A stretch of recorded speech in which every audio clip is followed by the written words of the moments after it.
Vous ne trouverez jamais nulle part que Dieu dise, s'il vous plaît, planifiez mon travail pour moi. S'il vous plaît, arrangez les choses pour moi.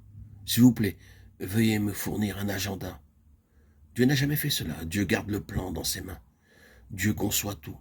Et remarquons-le, la mesure de la valeur réelle d'un point de vue céleste sera la mesure dans laquelle nous progresserons dans le plan de Dieu et selon la manière que Dieu aura prédéterminée pour réaliser son dessein. Les directions sont celles de Dieu. Dieu n'a encore jamais demandé à un seul homme de faire un plan pour lui. Jamais. Non seulement les œuvres ou les directions doivent être de Dieu, mais l'énergie aussi doit être de Dieu. L'énergie de Dieu, c'est ce qui est fondamental. Notre énergie en tant que telle n'accomplira jamais rien de ce qui est éternel. Permettez-moi de clarifier cela. Commençons par cet aspect et ainsi nous verrons un autre aspect un peu plus loin.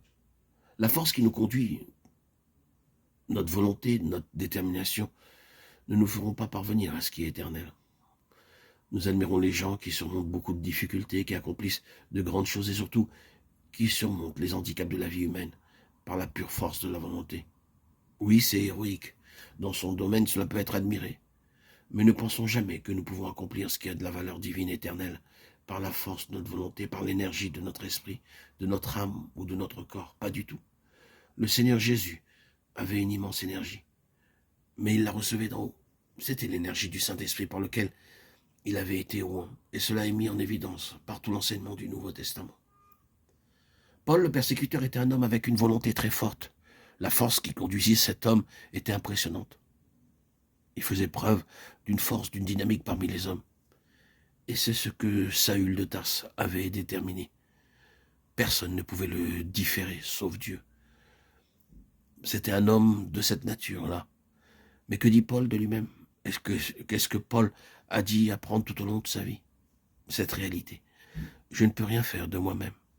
Il est parvenu au stade, à la merveilleuse hauteur de la réalisation spirituelle, où il a pu dire « Je ne me glorifie pas, sinon de mes infirmités » 2 Corinthiens 12:5.